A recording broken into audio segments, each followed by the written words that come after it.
Good morning, everybody. I hope everybody had a great day today. Today is Cinco de Mayo. Happy Cinco de Mayo. Hope everybody has some good Mexican food and a nice cerveza. Today, before I go get my cerveza, I gotta do some wood cutting, but we're stuck here with no sharp saws. So I'm gonna just briefly walk y'all through how I sharpen my saw. It's not gonna be a very long portion of the video. I just wanna touch on some things that I feel like are kind of misconceptions or things that are misled by YouTube. So I just want to go over those things. So first off, guys, I use a vise to put my chainsaw in. I feel like it's just 10 times easier to be able to get whatever angle you want to get with a vise. I'll be sharpening my 400 with a 20-inch bar and my 462 with a 25-inch bar. The devices I use to sharpen, sometimes a Dremel, mostly hand file. I have the 2-in-1. And then this is just a regular file. Hand filing is mostly what I do. I don't want to get in debate of what sharpens better, how long it lasts, all that stuff. I'm just here to tell you that hand filing is mainly how I file. The next way I file is with a Dremel. I got the 732-inch Dremel bit from Oregon, and that's what I use on the Dremel. I only use this if I've hit metal. And I have to take a lot of metal off, where a hand filing would take so long. That's when I use this. Also, if I was in the field and I wanted to quickly get some type of sharp edge on, this would be my choice. Lastly, I have the 2-in-1. Y'all, this thing works for beginners. It's a great tool because it files the tooth and it files the raker, which is awesome. But the problem I have with this is, one, I have Oregon chains and I have steel chains. The Oregon chain is a 25-degree cutting tooth, whereas the steel is a 30-degree cutting tooth. This is for 30 degrees. If you look at the markers on it, or the things that you guide on, this is 30 degrees. So what I was doing is I was accidentally sharpening my 25-degree Oregon chains with the same degree as a steel chain, so that kind of threw me off. I use both chains, so I want a device that can do both, right? So that is one reason I do not use this. Another reason I do not use this is it takes a lot of metal off at once. It really does. So let's do some sharpening on a couple teeth, and I'll show you why I like one way or the other. All right, so I'm gonna start off with the traditional hand file, guys. I use that 80% of the time. I use it whenever I haven't hit anything. I really just need to give each tooth a couple swipes here and there to get them sharpened up and ready to go. So this chain right here, guys, is in good shape. I mean, if you look at it, kind of looks sharp, but it's starting to dull down, so I'm going to hit it with a couple strokes and really get this thing cutting good. So this is when I would use my hand file. When you hear guys talking about hand filing, how many strokes and all that stuff, I wouldn't get caught up in that, because I tried that when I watched a bunch of videos. And really, you just need to sharpen it until you get the tip really sharp, where it grabs you if you pull away. And that's what I'll say about that. I'll tell you, over here on this chain is an older chain, and you can see the teeth have been grinded down pretty good. One thing I'll tell you guys, this chain right here will cut straight. I still have to sharpen it, but this thing will cut straight, and it has uneven teeth. I've done it many times. There's a lot of people out there that say that you need to file each tooth down to equal length, otherwise they'll cut crooked. I totally am not a believer in that, because I sharpen my chains all the time. I just sharpen them until they get sharp and leave them the length they are, and they cut just fine. So do not get caught up in filing each tooth down equally, because it doesn't matter. So I'm going to give you a brief overview of the 3 things that I look at when I'm filing a chain. One, you want to look at the gullet, which is that C right there. You want to make that a C, and that way you're getting underneath the tooth and grinding it pretty good. The second thing you want to look at is your rakers. You want to make sure the raker is lower than the edge of the tooth. And then finally, you want to make sure that your tooth is nice and sharp, and that when you feel it kind of want to cut you as you go over it.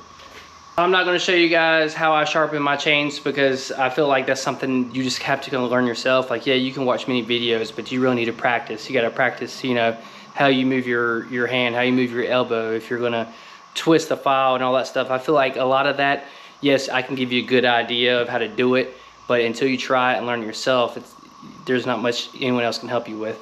Anyways, let's get out to the wood yard and do some cutting. We're down in the wood yard, guys. We're about to get started with some cutting, but I wanted to show you something. This is kind of a weird thing going on right now. So if y'all have ever heard of what a cicada is, it's the bug that makes that weird noise. It's like the buzzing noise at nighttime. But right now, definitely in the southern part of the United States, we're having like cicadas come out of the ground and reproduce. Apparently this happens like every 17 years. But they come out of the ground and there's little like holes like this size in our yard and all around where they come out of the ground, and what they do is they attach to something and they shed their skin, and they do that so because they have wings underneath the skin, and the wings let them fly around and reproduce. But what comes with these bugs is noise, and there's so many of them that there's constant like roar, constant like siren out here all the time. And it's actually crazy because there's a lot of people who call 911 saying, hey, I hear this siren, what is that noise? And they're like, it's the cicadas. But what's crazy, guys, and I've never seen this in my 30 years, but here's what they look like. It's literally just a skeleton of it, just its shell. Hopefully I can zoom in on here for you guys. But these things are attached everywhere. There was a lot more on here before I started using this, but here's another one over here. This one actually looks like it was starting to shed and it's kind of stuck. I don't know if it's still alive or not. But you can see its wing right there. But it's wild, guys. Like, I've never experienced this, but those skins are just everywhere on everything where they've shed their skin. So over here by the vertical, guys, we have a very nice load of red oak that just came in, and this is decent sized stuff. Some of this is 21, 22 inches.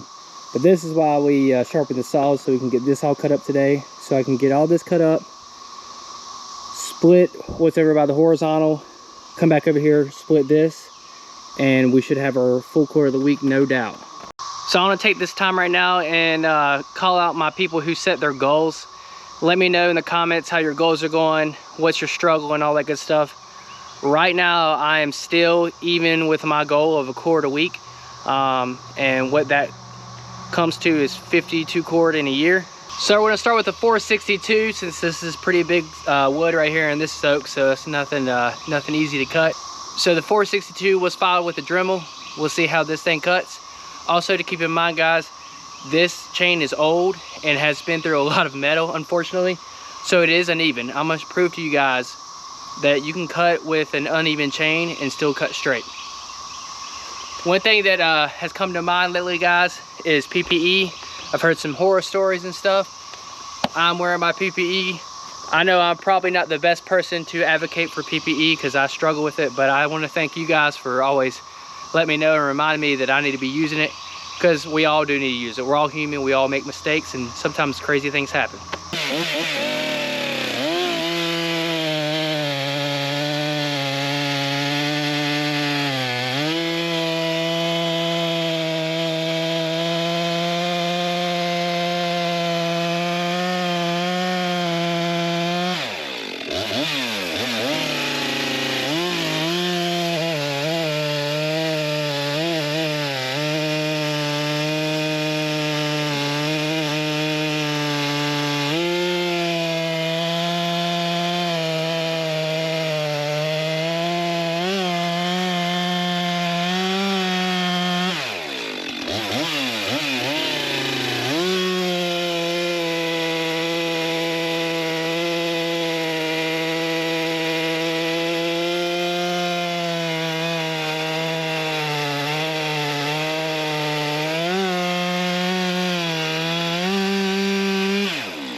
So these are the 3 cuts I just made, guys. You can see they're all very straight, right up and down. Here's the chain that I was using. You can see right here. Let me get closer. That's a decent size tooth. Look how small that tooth is. Decent sized tooth. Look how small that tooth is. This chain right here, I hit metal on the right side, so that's why it's way more smaller teeth, because I had to grind them down. So that's what I want to show you guys about that. Like, I do not believe in the whole even teeth type deal. It works just fine.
So there's one thing I like to point out here, because I've actually been talking a lot about size of bars and what I like, what I don't like.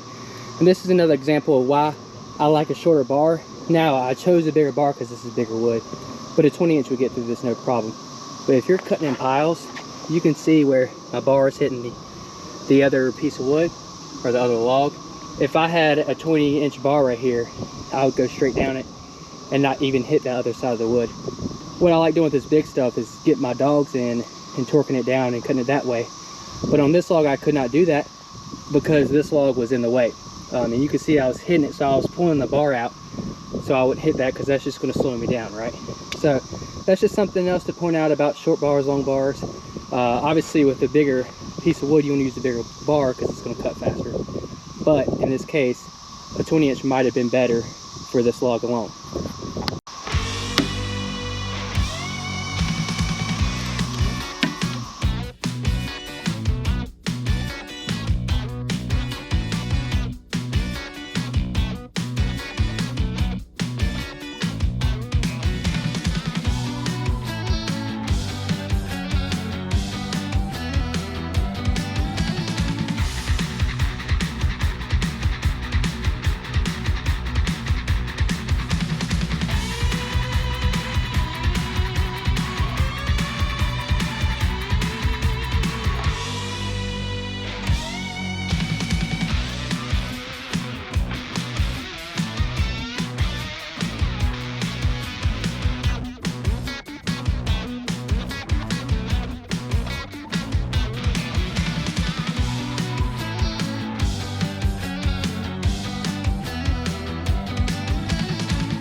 We got it all cut up, guys. Went through 2 tanks of gas for that. So now we have plenty of red oak for the 17 VS to split. So this video is all cutting. Next video will be all splitting. Also guys, if you hadn't checked out the shirt yet, this is Todd's Outside again. Make sure you go check out his channel. He's got some good stuff going on there. Thanks for watching, guys. We'll see you next time.